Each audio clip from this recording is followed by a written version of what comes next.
we went to a birthday party and our mutual friends were trying to like hook us up together. And at the end of the night, I kind of just looked at him and I was like, you know what? I would hook up with you, but I would actually date you. And he just looked at me in shock and said, you think I'm attractive? And kind of just blossomed from there. And luckily for us, we kind of just kept doing the same thing and just throw in sex, throw in dates, throw in spontaneity and whatever love languages that each other has.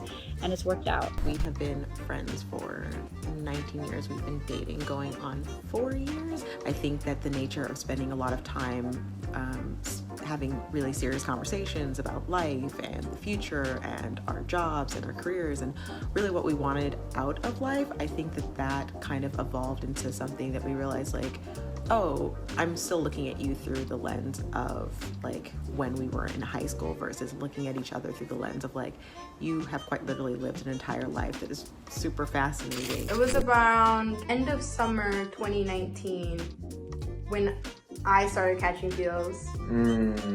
So that was when we had our first conversation that led into the night, in the dead of night, and it was like extremely intimate. Hey lovers and friends, this video right on here is for all the friends out there who really want to be someone's lover. How do you advance a relationship from the friend zone into a romantic place? Now I want to just state that I hate the term friend zone, but it is the common pop culture term. I hate it because it has a negative connotation to it and I don't think that it should. At the end of the day, if someone has selected you to be a friend in your life, that is a privilege and not a punishment. Adults choose very few people to invest their time and energy into, and if someone sees something in you worthy of those things, you should look at that as something positive. So this video is only for people who enjoy being someone's friend, but ultimately think they could be successful being more than that. The person who hates being someone's friend and is bitter and resentful the entire time, your best bet is to dissolve the connection altogether, give it some space and time, and try to re-enter again in a romantic state. Another really important checkpoint to hit before you attempt to advance a relationship is to ask, what is it that's really motivating you to make this change? Is it because you see you and this person as being a really great fit? Or is it because you're offended that this person doesn't see you as a great fit? In other words, is it your ego or the potential of an amazing partnership that you're trying to service? If it's your ego, walk away. Trust me, you're great. You don't need this person to love you to say that, but find somebody else to be great with. If it's potential, that's when it's worth the work. And speaking of the work, let's talk about Squarespace, who is a sponsor of this video, which is a site that works to power your next big idea. Whether that idea is building a mailing list, a website, an online store, Squarespace is a one-stop shop to build a stunning brand for yourself. So go ahead and check them out. You can actually use Squarespace for free. And when you're ready to launch, you can go to squarespace.com/shambooty to get 10% off. All right, without further ado, let's dive into these tips. First and foremost, you want to move from friend zone to romantic relationship. You want a promotion in essence. Make sure that you're good at your current job. I have never in the history of my life heard someone say, you know what? They were a super shitty friend, so I think I'm gonna try them out as a romantic partner in hopes that's gonna work out better. If you are not a good friend, you are not going to be in consideration for being a good romantic partner because friendship is a foundational principle to healthy relationships. So again, ensure that you are capable of being a good friend and accepting that even if things don't advance, you can still be good to that other person. There's a caveat to this rule though. Yes, make sure you are excelling at the friend role, but ensure that you are positioning the friendship as a foundation to the romantic connection, meaning do not do things in the friendship role that you do not want to be doing as a romantic partner. Do not tolerate behaviors from the friend that you would not tolerate as someone's significant other. That could be name calling, gossiping about other romantic interests. If you know that in a romantic connection it would make you feel less than, do not tolerate it in the friendship either. I'm purposefully using terms like don't tolerate because I want to make something very clear.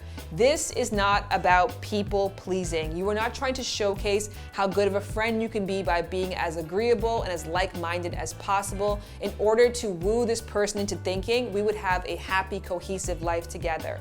You have to represent yourself accurately. And the real you has boundaries, has conditions, has different thoughts than the other person.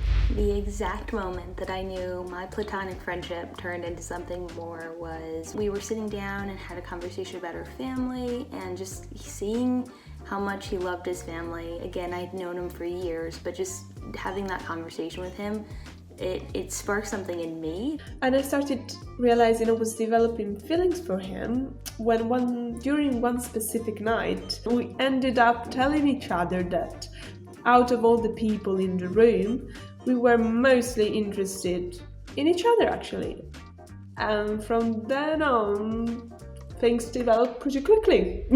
All right, so you have part one covered. You are excelling at being a positive addition to this person's life, and you are challenging them to meet that same standard for yourself. Great, amazing. Now that you are a friend and you are doing great at that, use that role to your advantage to collect information to try to inform your next move. Meaning, watch that person's attractions, watch how they behave in relationships, and use that to inform yourself constantly if they actually are a good candidate for you, but also how you can make yourself into a better candidate for them.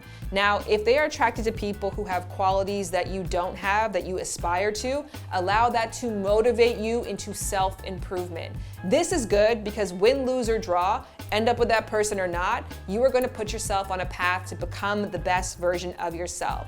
On the flip side to this rule, if you notice that your friend is attracted to people who have shady characteristics, do not cut yourself off at the moral needs to meet that low bar. It is not sustainable and it is not optimal for you. Now, an example of this is if you notice that your friend is attracted to people who are manipulators, who are gaslighters, who are players. At the end of the day, that is their own choice and you cannot change someone else's preferences. People like what they like until they learn to elevate their own tastes and standards. And again, don't ever try to meet them at that low bar. Next up, get flashy, get noticed. It is your time to start leaning into your strengths and buying some of your weaknesses. If there are areas that you know, especially presentation-wise, that you aren't all that noticeable in, now is the time again to use this as motivation for self-development. And speaking of work, once again, can we give a shout out to Squarespace, who is the sponsor of this video. It is an incredible way to give a wow, I didn't know that about you impression to people in a business setting. I recently updated my own Squarespace website, so go check that out and learn more about how Squarespace can empower your next big idea. If you are an OG to this channel, I know you've heard us talk about Squarespace once or twice, and that is because we legit use it all the time. We use Squarespace for Shan's website, we use Squarespace for my website, we use Squarespace for the Game of Desires website, we use Squarespace for the wedding registry. I mean, we even put pictures and exclusive content up there for you guys. We love Squarespace. It's so easy to use. Even for me, who has no idea how to code, I find that I can customize our websites effortlessly.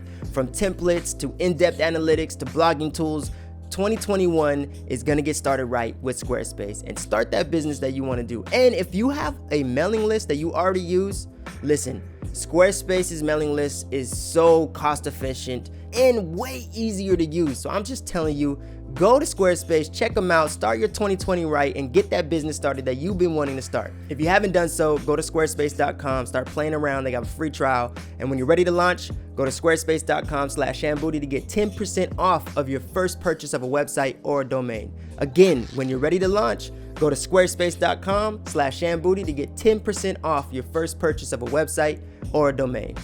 All right, so you're a friend and you want to move up to romantic partner. How do you bridge that gap? You show more value so that that elevation makes perfect sense to everyone involved. Notice that your girl said show more value, not give more value. I think a lot of people misinterpret and thus misuse this step and end up over investing in connections and thus exhausting themselves. And when we are exhausted, we become resentful, we become hangry and not the best version of ourselves. You have to maintain throughout this relationship, regardless of what the status is, an opportunity for you to be enjoyable to be around. So You making sure that you are making measured investments is not about being tit for tat. Again, it's about giving the relationship as a whole the best opportunity to thrive. Now, how do you show what you can do without offering it to someone else? You post things on your social media. You bring them up casually. Your friend could interrupt you while you were just in the middle of doing whatever it is that you do that they didn't know before that you do exceptionally well. And you could show more value as a cook, as a gardener, as someone who does taxes, as somebody who organizes closets, hell, as somebody who gives the world's best blowjobs. Whatever it is that you think is going to incentivize your resume, make sure that other person knows that you could successfully do this for somebody who is also investing and doing more things for you as well. And lastly, date other people. Have other friends. Maintain a full life.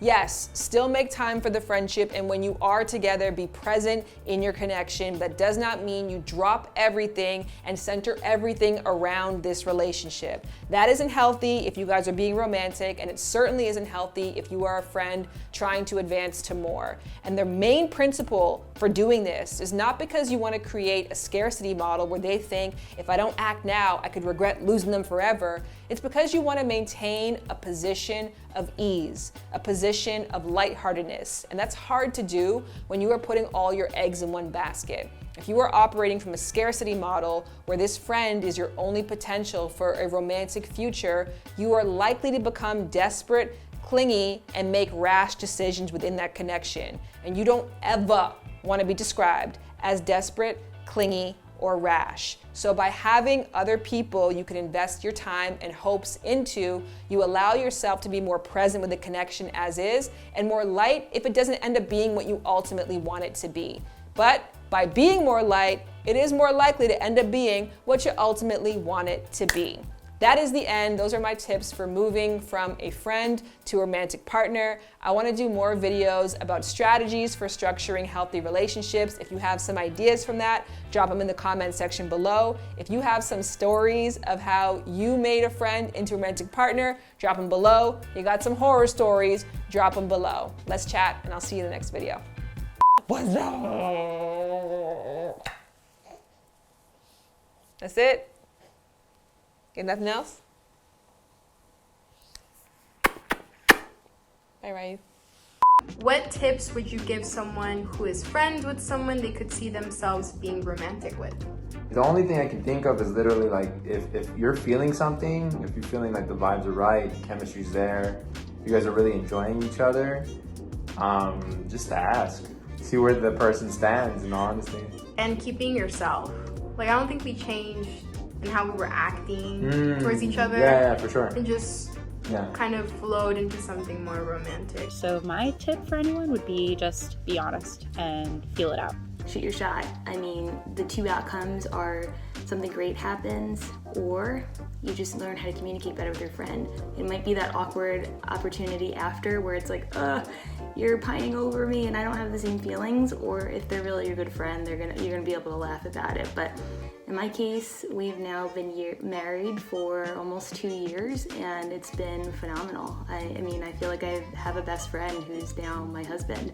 My tip, be playful about it. There's no need for big announcements or serious conversations. Don't get me wrong, communication is amazing and very important, but don't forget that we have the body language to do the communication for us. So see how you are together, physically, see how they react to touch, if it's awkward or are they really cool with it, and just move on from that. Send some baits and see if they catch them. Try dropping some hints and see how the other person reacts. And get yourself some friends that can help you read those hints, because it's hard sometimes. If I would have to give any advice, it would be make sure that your friendship is actually solid. I think that both of us have kind of a unspoken agreement or understanding that our friendship is ultimately the most important thing, and realizing that with that comes like a baseline of respect that we have for each other.